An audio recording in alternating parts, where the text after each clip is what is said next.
Desde tiempos remotos, el comercio ha sido fundamental para el desarrollo de nuestras civilizaciones. Ha servido para conectar personas y culturas, y también ha evolucionado al mismo tiempo que nosotros, llegando a todas las variables y formas que hoy conocemos.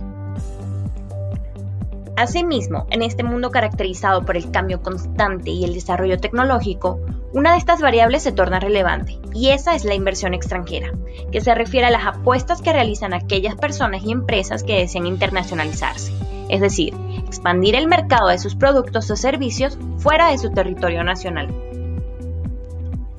Debido a su gran importancia, también ha surgido la necesidad de proteger y promover estas inversiones. Así, esta necesidad tiene sus primeros antecedentes en el marco multilateral. El Acuerdo Multilateral de Inversión fue un tratado internacional para la protección de las inversiones extranjeras, que estaba siendo negociado por los países pertenecientes a la Organización para la Cooperación y el Desarrollo Económico, o la OCDE. Las negociaciones se paralizaron por las protestas mundiales contra el AMI en octubre de 1998. Este acuerdo debía ser adoptado por la Organización para la Cooperación y el Desarrollo Económico y por la Organización Mundial del Comercio, para convertirse así en el marco estándar internacional sobre inversiones. Es el tratado comercial que pretendió dotar a las empresas de más derechos y menos deberes cuando invirtieran en el extranjero, para que las empresas tuvieran campo libre para buscar el beneficio por encima de cualquier otra premisa. El Acuerdo Multilateral de Inversión se basa en 3 principios fundamentales. No discriminación, los inversores extranjeros deben ser tratados igual o mejor que las empresas nacionales. Ninguna restricción de entrada. Los gobiernos nacionales y locales no pueden restringir las inversiones extranjeras. Y por último, ninguna condición. Los gobiernos nacionales y locales no pueden imponer requisitos de ejecución, como asegurar el empleo local, controlar la especulación de divisas o requerir un periodo mínimo de inversiones. Estos son los 7 principales lineamientos del Acuerdo Multilateral de Inversión. Número 1. Amplia definición de la inversión y del inversionista. 2. El tratamiento nacional para las inversiones extranjeras. 3. Prohibición de todo requisito de desempeños a los inversionistas. 4. Expropiación y nacionalización. 5. Las privatizaciones. 6. Nuevos mecanismos de solución de disputas entre estados e inversionistas. Y 7. Prohibición de toda restricción al movimiento y repatriación de capitales. Este acuerdo contenía las siguientes implicaciones: una reducción drástica de la democracia, limitaciones de la capacidad de los sistemas políticos y estados para tomar decisiones, y por último un otorgamiento del derecho a las transnacionales a penetrar en cualquier sector. Y de igual forma, fue criticado debido a que los países en desarrollo y las industrias locales fueron las primeras en sufrir la competencia sin control de las transnacionales, manifestando su preocupación por los posibles efectos negativos del AMI. También, muchos gobiernos del sur se resistieron al tratado, al ver en él una vuelta directa al colonialismo. Aún, hoy en día, estas organizaciones afirman que el acuerdo se convertiría en irrelevante al voto democrático, por lo que el AMI supuso y supone un desafío para la democracia en todos los países del mundo. Así, las negociaciones del MAI llegaron a su fin. El 15 de octubre de 1998, el gobierno francés anunció que se retiraba de las negociaciones. Al mismo tiempo, la OCDE puso fin a los intentos de negociar el tratado, como resultado de la creciente presión existente en la sociedad civil a nivel mundial. Más de 600 ONG de 67 países distintos se unieron en 1998 para oponerse al AMI. El poder de la ciudadanía y de Internet fueron de gran importancia, ya que el secretismo de las negociaciones quedó truncado al filtrarse a Internet los borradores del texto a proponerse cuando una fuente de la OCDE filtró una copia del borrador del acuerdo a un grupo de ciudadanos canadienses. No obstante, algunos defensores de la MAI, como los Estados Unidos, Canadá y varios miembros de la Unión Europea, continúan promoviendo acuerdos similares a MAI a través de acuerdos comerciales regionales, tratados bilaterales de inversión, acuerdos bilaterales de libre comercio y discusiones en la Organización Mundial del Comercio para su incorporación al Acuerdo General sobre Comercio de Servicios. Así, después de este conflicto multilateral, se llegó al desarrollo de los acuerdos para la promoción y protección recíproca de las inversiones. Pero, ¿qué son estos acuerdos conocidos como APRIS? Son acuerdos bilaterales entre países emisores y receptores de inversión directa extranjera, para la protección de inversiones, que han sido diseñados con la finalidad de fomentar los flujos de inversión internacional. Sin embargo, las naciones se seguían cuestionando cuáles riesgos conllevan estos acuerdos.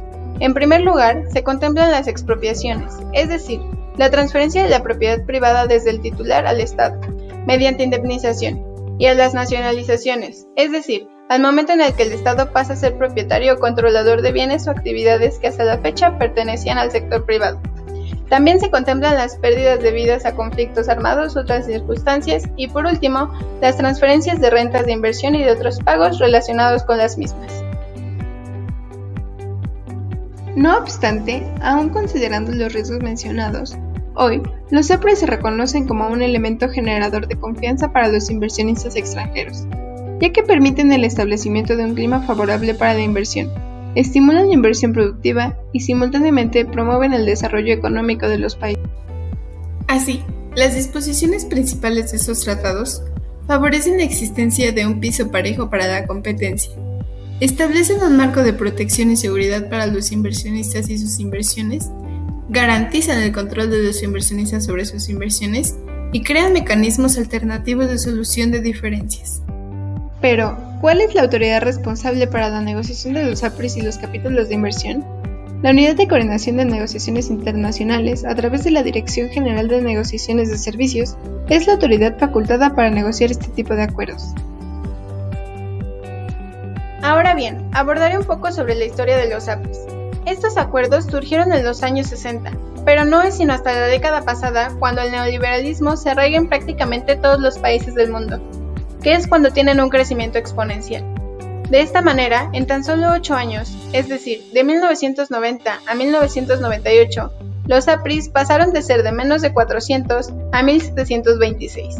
Hoy existen probablemente más de 2000. Adicionalmente, han sido crecientes las reformas para modificar las legislaciones en manera de inversión extranjera. En la década pasada, por ejemplo, se registraron cambios en más de 60 países, de los cuales el 94% estaban orientados a crear condiciones favorables a la inversión extranjera.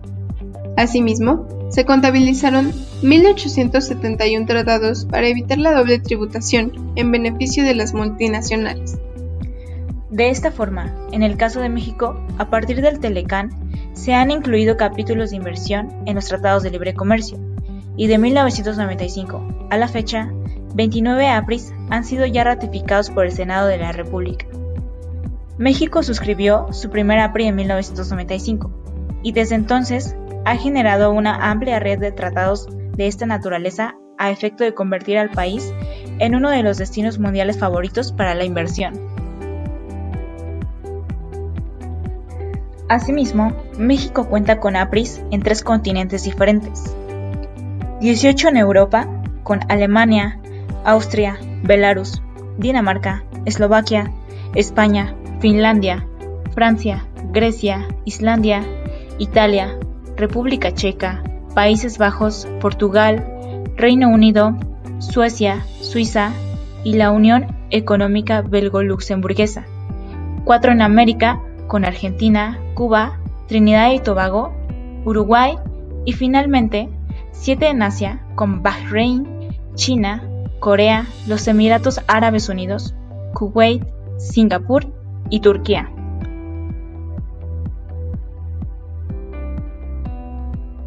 Por otro lado, en el año 2020, México y Hong Kong firmaron un acuerdo de protección de inversiones, en el cual ambos países buscan profundizar las relaciones económicas bilaterales y ofrecer a la comunidad empresarial disposiciones modernas y de última generación, concediendo trato no discriminatorio a sus inversiones, compensaciones en caso de expropiación o nacionalización, permitiendo la transferencia libre de capitales y acceso al arbitraje internacional para la solución de controversias. Con relación a la terminación de los APRIs, tenemos 3. El primero, debido a la entrada en vigor del Tratado de Libre Comercio entre México y Panamá, el 1 de julio del 2015 se dio por terminado el APRI entre ambos países de común acuerdo. Por otro lado, con la entrada en vigor del Tratado Integral y Progresista de Asociación Transpacífico, TIPAD, el 30 de diciembre de 2018 se dio por terminado el APRI entre México y Australia de común acuerdo. Y por último, el 20 de septiembre de 2018, la India notificó a México su intención de dar por terminado el APRI entre México y dicho país. La denuncia surtió sus efectos un año después y actualmente se encuentra en proceso de nueva negociación.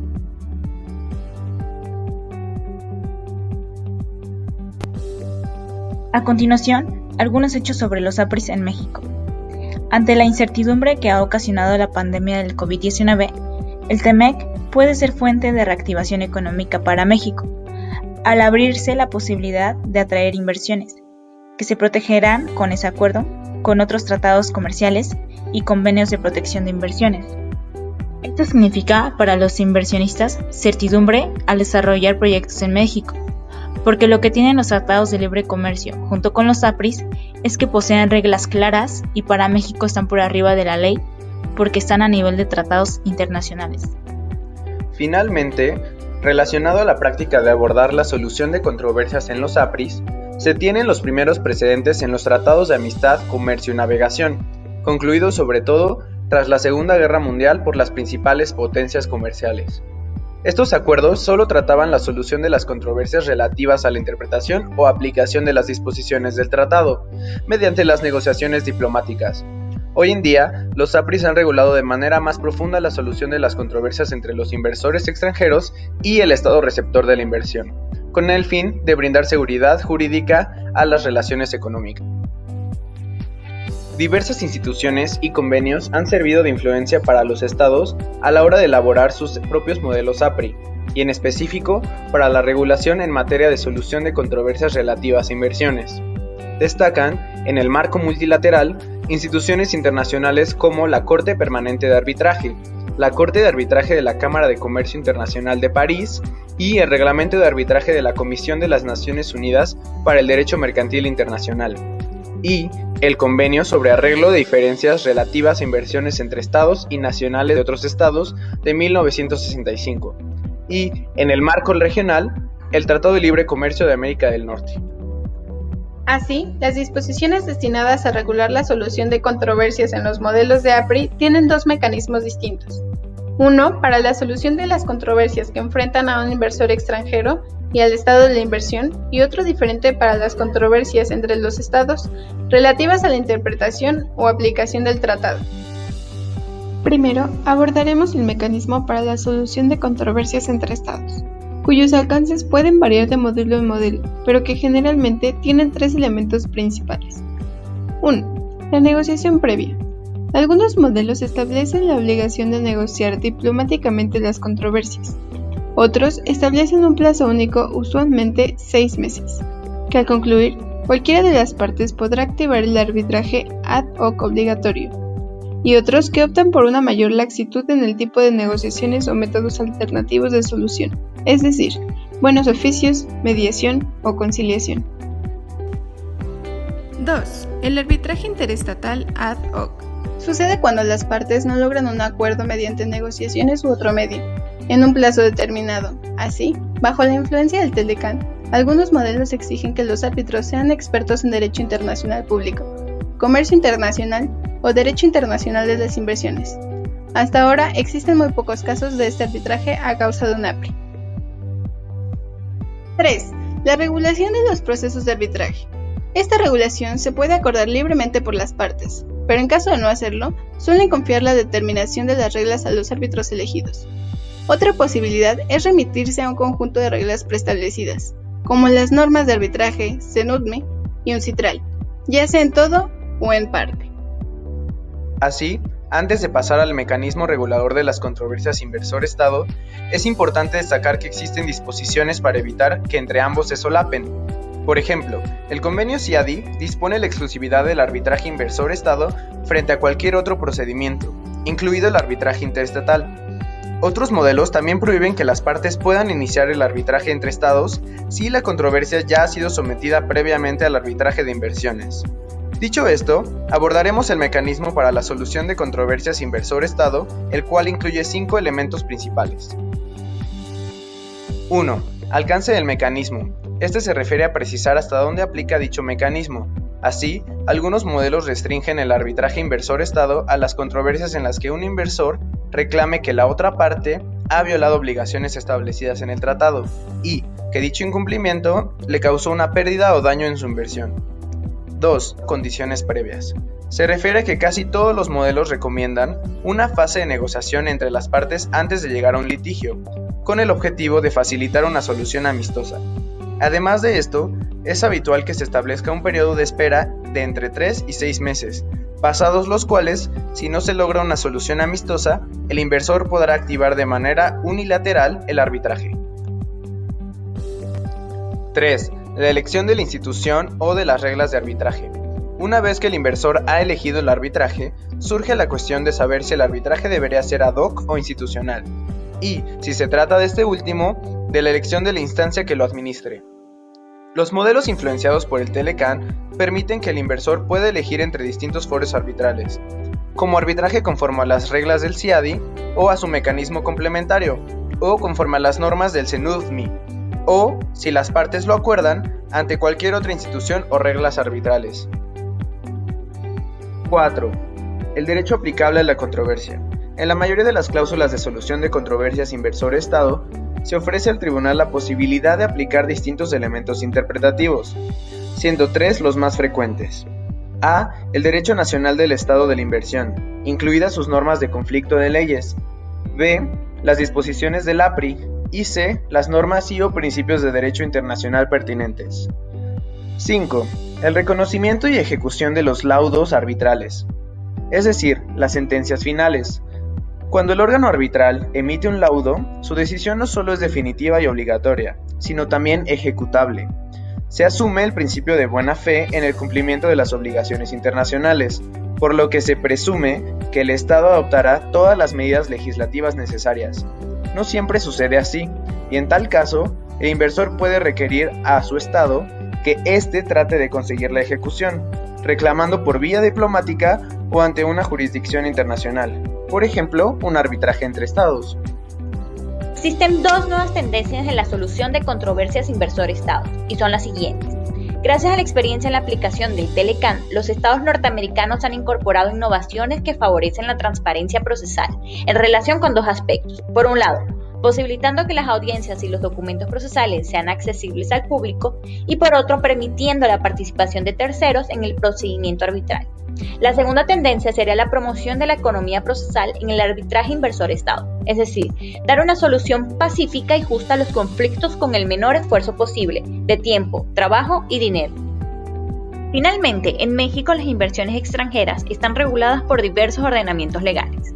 La Constitución Política de los Estados Unidos Mexicanos, Ley de Inversión Extranjera, Reglamento de la Ley de Inversión Extranjera y el Registro Nacional de Inversiones Extranjeras. El organismo responsable de la aplicación de la Ley de Inversión Extranjera es la Comisión Nacional de Inversiones Extranjeras, CNIE, que depende de la Secretaría de Economía. La CNIE también resuelve las consultas en materia de inversión extranjera solicitadas por las dependencias y entidades de la Administración Pública Federal para obtener información sobre el comportamiento de la inversión extranjera directa en México. El Registro Nacional de Inversiones Extranjeras, RNIE, encargado de operar y publicar oportunamente información en materia de inversión extranjera directa. Hoy en día, gracias a los esfuerzos internacionales, los APRIs desempeñan un papel fundamental en el desarrollo de cada país, generando relaciones económicas productivas y de confianza.